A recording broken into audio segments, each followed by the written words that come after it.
باللہ من الشیطان الرجیم بسم اللہ الرحمن الرحیم الحمد للہ رب العالمین والصلاۃ والسلام علی اشرف الانبیاء والمرسلین وعلیہ الطیبین الطاہرین اللہم اذہب عنہم الرجس وطہرہم تطہیرا اللہم صلی اللہ علیہ محمد۔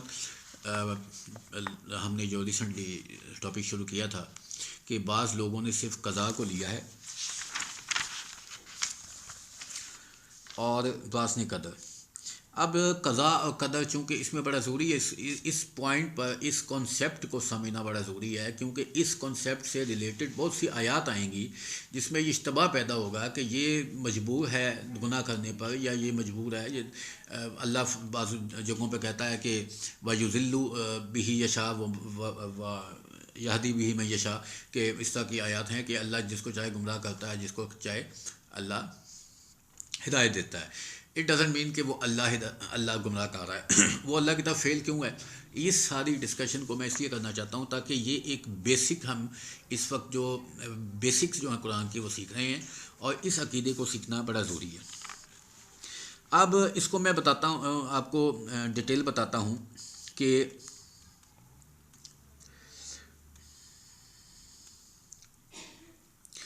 جو واقعات ہونے تھے ان فیوچر وہ اللہ کے علم میں تھے۔ ان ہونے والے واقعات کے علم کا نام ہے قضاء، اس علم کا نام، اور اسی ترتیب سے علل و اسباب کی وساست سے ترتیب دار موجودات کی خلت و وجود کا عطا کرنا قدر۔ اب اس کو ہم ڈیٹیل جاتے ہیں۔ پہلے ہم کہتے ہیں کہ کچھ لوگوں نے قضاء کو لیا اور قدر کو چھوڑ دیا، یعنی کہ انہوں نے کہا کہ اللہ کے علم میں تھا اس لیے ایسا ہوگا۔ اب یعنی کہ وہ مجبور ہے کفر میں، وہی والی بات آ گئی، اور قدر کو ترک کر دیا۔ یہ جبریہ کہلائے، جو ہم نے ڈسکشن تھوڑی سی جبریہ کی ہے۔ دوسرا قدریہ، انہوں نے قضاء سے غافل ہوئے اور انہوں نے جبر کو انہوں نے اس کو لیا، قدر کو لیا، تو وہ قدریہ کہلائے۔ جبریہ کا اعتقاد ہے کہ مخلوق کے جملہ افعال اچھے ہوں یا برے خداوند کے علم ازلی میں موجود ہیں، لہذا کوئی انسان اس علم ازلی کے خلاف نہیں کر سکتا۔ یعنی کہ چونکہ اللہ کے علم میں تھا کہ یہ اس کو قتل کرے گا، لہذا وہ مجبور ہے اس کو قتل کرنے میں۔ یہ ان کا عقیدہ ہے، جن کو جبریہ کہتے ہیں۔ حالانکہ اللہ کے اس علم کے تحت وہ قتل نہیں ہو رہا، اللہ کو صرف پتہ تھا کہ یہ قتل کرے گا،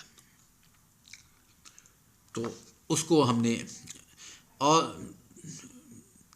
نہ اللہ تعالیٰ کے علم میں خطا، ورنہ اللہ تعالیٰ کے علم میں خطا واقع ہو جائے گی۔ اگر وہ نہیں کرے گا تو علم میں خطا واقع ہو جائے گی، لہذا انسان اپنے یہ وہ کہہ رہے ہیں جبریہ، لہذا انسان اپنے فعل میں مجبور ہے، تمام نیک و بد اعمال اللہ کی جانب سے ہیں۔ یعنی کہ اس نے کہہ دیا کہ جی اللہ کے علم میں تھا کہ یہ ایسا ہوگا، وہ نہیں ہوتا تو اللہ کے جو علم ہے اس میں مطلب جو ہے ایک نعوذ باللہ نقص آ جائے گا، عیب آ جائے گا، لہٰذا انسان مجبور ہے کہ اس نے قتل کرنا ہی کرنا ہے، اور اس نے نیکی کرنی ہے، چونکہ اللہ کے علم میں تھا۔ قدریہ کیا کہتے ہیں؟ قدریہ کا عقیدہ ہے کہ چونکہ موجودات عالم علل و اسباب کے تحت ہیں اور کوئی شے بغیر اسباب کے نہیں ہو سکتی، لہٰذا انسان اپنی افعال میں خود مختار ہے۔ یہ اس کے بالکل اپوزٹ چلے گئے ہیں۔ وہ کہتے تھے کہ جو لکھ دیا گیا وہی ہونا ہے، حالانکہ وہ لکھا ہوا علماً تھا، حکماً نہیں تھا۔ اور یہ کہتے ہیں کہ اچھے اسباب کا نتیجہ اچھا، برے کا نتیجہ برا، یقین ہونا یقینی ہے، اسباب کی اچھائی یا برائی انسان کے اپنے اختیار میں ہے۔ یعنی کہ جبریہ قضاء کے معنی کا تصور کر کے علم و اسباب کو بھول گئے، اور قدریہ جو ہے وہ قضاء کو فراموش کر کے علم و اسباب پہ آ گئے۔ میں اس کو مزید ایلیبریٹ کر دوں گا۔ ان کے متعلق رسول خدا صلی اللہ علیہ وسلم کی حدیث ہے کہ قدریہ اس امت کے مجوسی ہیں۔ قدریہ وہ کہ جو کہتے ہیں کہ انسان قدرت رکھتا ہے، یعنی کہ خود مختار ہے۔ ایک اور حدیث میں ہے کہ خداوند عالم نے 70 نبیوں کی زبانی قدریہ پر لعنت بھیجی ہے۔ آپ نے سوال کیا وہ کون ہے؟ فرمایا یہ وہ لوگ ہیں جو کہتے ہیں کہ اللہ نے ہمارے لیے گناہ مقدر کر دیا۔ اب اس طرح کی بہت سی احادیث ہیں جو میرا خیال ہے کہ ڈسکشن اس کو لمبی نہ ہو جائے۔ اب اس میں یہ ہے کہ میں آپ کو ایک مثال دیتا ہوں، ایک آیت ہے قرآن کی، ان اللہ لا یغیر ما بقوم حتی یغیروا ما بانفسہم واذا اراد اللہ بقوم سواء فلا مرد لہ کے بارے میں سنا یہ امام حسن عسکری امام رضا علیہ السلام سے یہ روایت ہیں. آپ نے فرمایا کہ قدریہ فرقہ اپنے مذہب کے اثبات کے لیے اس آیت کے پہلے حصے کو پیش کرتا ہے، حالانکہ ایسا نہیں ہے، کیونکہ بعد میں وَإِذَا أَرَادَ اللَّهُ بِقَوْمٍ یہ بھی آیت اس میں نازل ہوئی ہے. اب اصول کافی کی کچھ ہیں کہ امیر المومنین، اب میں آپ کو پریکٹیکل ایگزامپل بتاتا ہوں. امیر المومنین جنگ صفین سے واپس کوفہ میں آئے تو ایک بوڑھا ملا. اس نے پوچھا کہ امیر المومنین، ہماری شام پر فوج کشی قضاء و قدر سے تھی؟ آپ نے فرمایا ہاں. اے شیخ، تمہاری ہر بلندی پر چڑھنا یا پستی سے اترنا خدا کی قضاء و قدر، یعنی کہ اس میں دونوں چیزیں وہ لے رہے ہیں. امیر المومنین نے نہ صرف قضاء کو لیا ہے، نہ صرف قدر، نہ یہ کہا ہے کہ تم بالکل مختار کل ہو، نہ یہ کہا ہے کہ تم بالکل مجبور ہو، بلکہ دونوں چیزوں کو لیا ہے. اس نے عرض کیا کہ پھر میں اپنی اس تکلیف و مشقت کو اللہ کے سپرد کرتا ہوں. آپ نے فرمایا بوڑھے خاموش ہو جا، خدا کی قسم اس روانگی میں حالت سفر یا حالت قیام سے واپسی کا ہر حال میں خداوند نے تمہارے لیے اجر مقرر کیا ہے. تم ان میں مجبور و مضطر نہیں تھے، بلکہ تم نے اپنے اختیار سے سب کچھ کیا، لہذا تم مستحق اجر ہو. اب اللہ نے لکھ دیا تھا کہ یہ بوڑھا شخص سفین پہ جائے گا، لیکن چونکہ اس نے وہ عمل کیا ہے اس لیے وہ لکھ دیا تھا کہ یہ کرے گا، لہذا اس کا اجر ملے گا. اب وہ لکھا ہوا بھی ٹھیک آ رہا ہے، خدا کے علم میں بھی کوئی نقص نہیں آ رہا، اور وہ کر بھی رہا ہے، لہذا وہ اختیار بھی رکھتا ہے. تو یہ ان دونوں کے درمیان جو ہے یہ کافی لمبی ڈسکشن ہے. اس کو ہم مزید جو ہے وائنڈ اپ کرتے ہیں کہ ایک عالم دین تھے اہل سنت کے ابو حنیفہ، انہوں نے امام موسیٰ کاظم علیہ السلام کے پاس سے گزرے. آپ نے فرمایا کہ گناہ کا مرتکب کون ہوتا ہے؟ امام سے پوچھ رہے ہیں. آپ نے فرمایا بیٹھ جاؤ تاکہ بیان کروں. وہ بیٹھ گیا. آپ نے فرمایا کہ 3 صورتیں ہیں، گناہ یا تو بندے سے ہوتا ہے یا اللہ سے ہوتا ہے، یہ دونوں شریک ہیں. اب یہ بڑی اچھی اگزامپل ہے کہ قضاء اور قدر چونکہ دونوں چیزیں ہیں، لیکن نہ صرف قضاء لینی ہے، نہ صرف قدر لینا ہے، نہ صرف یہ کہنا ہے کہ ہم مجبور ہیں، نہ صرف یہ کہنا ہے مختار ہیں، بلکہ وہ واقعہ میں نے سنا ہوا ہے، واللہ علم وہ ٹھیک ہے کہ شخص امیر المومنین کے پاس آیا، ہم کتنے مجبور ہیں، کتنے باختیار ہیں. اس نے کہا ایک ٹانگ اٹھا کے کھڑے ہو جاؤ، تو دوسری ٹانگ اٹھا کے نہیں کھڑے ہو سکتے. تو بس کچھ معاملات میں تمہیں مجبور اور کچھ میں، یعنی کہ عمر کتنی ہے، زندگی کتنی ہے، رزق کتنی ہے، اولاد کتنی ہے، شادی انسان کی کہاں ہونی ہے، اس نے نوکری رہائش کہاں رکھنی ہے، یہ اس میں وہ مجبور ہے. لیکن اس نے نیک عمل کرنا ہے، خیرات کرنی ہے، نماز پڑھنی ہے، یہ لوگوں کے کام آنا ہے، اس میں وہ اختیار رکھتا ہے. یا گناہ یا تو بندے سے ہوتا ہے یا اللہ سے ہوتا ہے، یا دونوں شریک ہوتے ہیں. اگر اللہ سے ہو تو وہ اجل و اعلیٰ ہے کہ اپنے کمزور بندے کو سزا دے. اگر نعوذ باللہ اللہ کی طرف سے گناہ ہو رہا ہے، اللہ کروا رہا ہے، تو پھر سزا نہیں دے سکتا کہ اس کا قصور نہیں ہے. اور اگر اللہ اور بندوں دونوں شریک ہیں تو کبھی کو کمزور پر رحم کرنا چاہیے، پھر بھی اس کو سزا نہیں دینی چاہیے. اور اگر صرف بندہ مرتکب فعل ہے تو جزا اس کا تعلق بھی اسی سے ہے، اور امر نہیں بھی اس کے لیے، ثواب و عقاب کا مستحق بھی وہ، یعنی کہ جو بندہ پھر عمل کرے گا وہ اس کا ثواب و عقاب اس کے ذمہ ہوگا، کیونکہ اس نے عمل کیا ہے. حجاج بن یوسف نے حسن بصری، عمر بن عبیدہ، واصل بن عطا، عمر شیبی، 3-4 لوگ ہیں جن کو خط لکھا کہ قضاء و قدر کے متعلق ان کے پاس جو صحیح عقیدہ ہے، ٹرو کنسیپٹ جو ہے، ریئل کنسیپٹ جو ہے قضاء و قدر کا، وہ بھیجا جائے، کیونکہ وہ سمجھنا چاہ رہا تھا. تو حسن بصری نے اس کو لکھا کہ قضاء و قدر کے مسئلے میں فیصلہ کن بات جو مجھ تک پہنچی ہے وہ امیر المومنین علی ابن ابی طالب کا فرمان ہے کہ کیا تو یہ سمجھتا ہے کہ جس نے تجھے ایک چیز سے منع کیا ہے اسی نے تجھے اس کام پہ مجبور کیا ہے. یعنی کہ خدا گناہ سے منع کر رہا ہے تو خدا مجبور نہیں کر سکتا، اور تجھے مبتلا کر کے تجھے نیچے کر دیا، خود بلند ہو گیا، خدا اس سے بیزار ہے. یہ بڑا اچھا ایک پیٹنٹ امیر المومنین نے بتا دیا کہ اگر وہ تجھے مجبور کر رہا ہے پھر وہ تجھے سزا نہیں دے گا. اس کے بعد واصل بن عطا نے لکھا کہ انہوں نے بھی کہا کہ امیر المومنین کا یہ قول ہے کہ کیا یہ ہو سکتا ہے کہ خداوند تجھے ایک راستہ بتائے اور خود اس پہ چلنے کے لیے دشواریاں پیدا کر دے. آپ دعا مانگتے اہدنا الصراط المستقیم، اور کیا پھر آپ نے اللہ نے دعا مانگی ہے، پھر اس میں مطلب ہرڈلس نعوذ باللہ ایسا نہیں ہو سکتا. تو یہ بھی یہ مطلب پہلی جو تھی اس میں بھی آ گیا کہ خدا جو ہے اگر خدا کی طرف سے مجبور ہیں تو پھر خدا سزا نہیں دے گا، یہ بھی آ گیا. اب تیسرا عمر بن عبیدہ نے لکھا کہ اس سے بہتر امیر المومنین کے کلام سے بہتر کوئی مجھ تک نہیں پہنچا. وہ یہ ہے کہ اگر گناہ دراصل محتوم ہوتا تو گناہ گار گناہ دار نہ ہوتا بلکہ مظلوم ہوتا. یعنی کہ گناہ گار جو ہے اس کا وہ مجبور نہیں ہے، لکھے ہوئے پر وہ عمل نہیں کر رہا بلکہ اس عمل کرنے پر وہ لکھا گیا۔ احمد شیبی نے لکھا کہ امیر المومنین، چاروں نے امیر المومنین کا لکھا، آپ فرماتے ہیں کہ ہر وہ فعل، ایک بہت ہی پیارا جملہ امیر المومنین کا، اور اکثر آپ اس کو کوٹ کر سکتے ہیں، اس کو سمجھ سکتے ہیں، یہ بالکل ایک کنکلوڈیڈ ورڈز جو ان ساری ڈسکشنز کے ہیں، ہر وہ فعل جس کی معافی تو اللہ سے طلب کرے سمجھ لے کہ وہ تیرا فعل ہے۔ یعنی کہ انسان کو ایسا فعل کرتا ہے جس پہ وہ معافی چاہتا ہے، وہ انسان کا فعل ہے، اور ہر وہ فعل جس پر تو اللہ کی حمد کرے سمجھ لے وہ اس کا فعل ہے۔ میں کہتا ہوں کہ اس سے بڑا جملہ کائنات میں کوئی نہیں کہہ سکتا امیر المومنین کے علاوہ سوائے پیغمبر کے، کہ ہر وہ فعل جس پر تو معافی کا طلبگار ہو وہ تیرا فعل ہے، اور ہر وہ فعل جس پہ تو اللہ کی حمد کرے وہ اللہ کا فعل ہے۔ یعنی کہ توفیق اللہ کی طرف سے، لیکن جو گناہ کر رہا ہے وہ اللہ کی طرف سے نہیں ہے۔ اچھا، یہ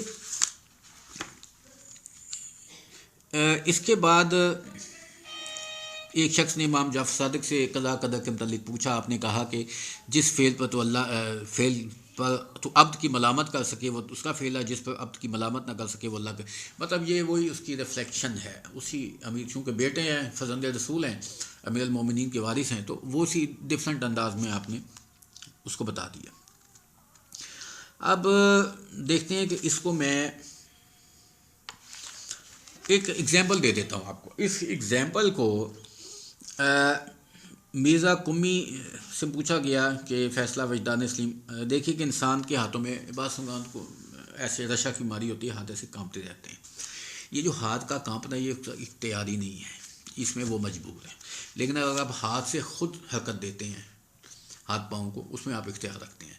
تو اب بڑی اچھی اگزامپل ہے، آپ کی ڈیلی لائف کی اگزامپل ہے، آپ کو سمجھ آ جائے گی۔ بحول اللہ و قوتہ اقوم واقعد، طاقت اللہ کی ہے، اٹھا رہے ہیں۔ اس کا مطلب کیا ہے؟ یعنی میں اللہ کے عطا کردہ زور قوت سے قیام و قعود کرتا ہوں۔ بحول اللہ و قوتہ اقوم قیام و اقعد، قعدہ میں بیٹھنا، طاقت اللہ دے رہا لیکن کرنا انسان نے ہے، یہ قضا و قدر ہے۔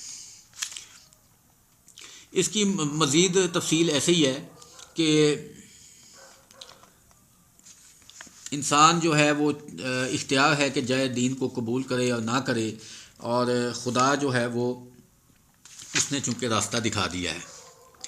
ایک غریب آدمی مسکین کی مدد کرتا ہے کوئی امیر آدمی، اور اس کو یہ کس ضمن میں آئیں گے؟ چونکہ افعال انسانی کی قوتیں اللہ کی عطا کرنا ہے، اسی مدار پر قرآن میں کئی دفعہ گمراہی کو اللہ سے، جو میں نے آپ کو بتایا ہے، اس کا مطلب یہ نہیں کہ اللہ کسی کو گمراہ کرنا چاہتا ہے یا اس کو گمراہ کرتا ہے، بلکہ شیطان کا یہ عقیدہ تھا کہ اغویتنی، تو نے مجھے گمراہ کیا۔ قرآن میں 2-3 جگہوں پہ یہ آیا کہ اس نے اللہ پہ الزام لگا دیا کہ یہ جو آدم کا کو سجدہ کرنا اور یہ سارا کچھ ہوا ہے، یہ تو نے مجھے گمراہ کیا۔ تو یہ ایک وہ بھی ہم کچھ لوگ جن کا عقیدہ ہے وہ کہتے ہیں کہ خیر اور شر دونوں اللہ کی طرف سے، ایسا نہیں ہے، خیر اللہ کی طرف سے ہے، شر اس کا جو ہے وہ اس کا بائی پروڈکٹ ہے۔ آپ ایک ریت اٹھاتے ہیں زمین سے، اور آپ نے گڑھا پیدا نہیں کیا، آپ نے صرف ریت اٹھائی ہے، گڑھا اس کا رد عمل ہے۔ اس رد عمل کو جہاں پر نیکی کی ایبسنس ہو جائے، اس ایبسنس کو شر کہتے ہیں۔ تو شر کو اللہ نے پیدا نہیں کیا، یہ عقیدہ غلط ہے جو مسلمانوں میں عام طور پہ رائج ہے کہ خیر اور شر دونوں میں اللہ ہے۔ یہ وہی عقیدہ ہے جو شیطان کا تھا، اغویتنی، کہ تو نے مجھے گمراہ کیا، یعنی کہ گمراہی جو ہوا وہ خود ہے لیکن اس کی نسبت تو یہ شیطانی عقیدہ ہے کہ اللہ کے متعلق کہ اس نے خیر اور شر اس کی طرف سے نہیں، اللہ کی طرف سے خیر ہی خیر ہے، شر جو ہے وہ۔ اور اب وہ ایک بندہ کسی کو پیسے دیتا ہے، تو غریب مسکین آدمی ہے، اپنے بچوں کے لیے کھانا، وہ اس کو شراب اور جیب میں اڑا دیتا ہے، تو اب کیا اس فعل پہ اس پیسے دینے والے کو مذمت کی جا سکتی ہے؟ نہیں کی جا سکتی۔ اس نے تو اپنے طرف سے اس کو ایک فیسلٹی دی ہے، اس کو پیسے دی ہیں۔ اسی طرح اللہ نے جو قوتیں ہمیں دی ہیں وہ اللہ نے ہمیں عطا کی ہیں، اب ہمارا فعل ہے کہ ہم اس کو اچھائی میں کرتے ہیں یا برائی میں کرتے ہیں۔ اب تھوڑی سی میں ڈسکشن اگر اس میں ختم کی مزید کر دوں، اور یہ ایک کافی لمبا ٹاپک ہے، تو میں چاہتا ہوں کہ اس ٹاپک کو یہاں پہ ختم کر کے اس کی مزید جو ڈسکشن ہے وہ ہم اگلے سیشن میں انشاءاللہ کریں گے. تو فی الحال یہ دو جو سیشن ہم نے کیے ہیں اس میں بھی مزید مسئلہ جبر اور مسئلہ قضا قدر جو ہے یہ مزید ابھی ہماری ایک نشست اور چلے گی، اور اس میں پھر یہ ختم اللہ اور اس میں جو ہے ختم کے معنی کیا ہوتی ہیں کہ ختم، وہ ساری ہم ڈسکشن دوبارہ کریں گے.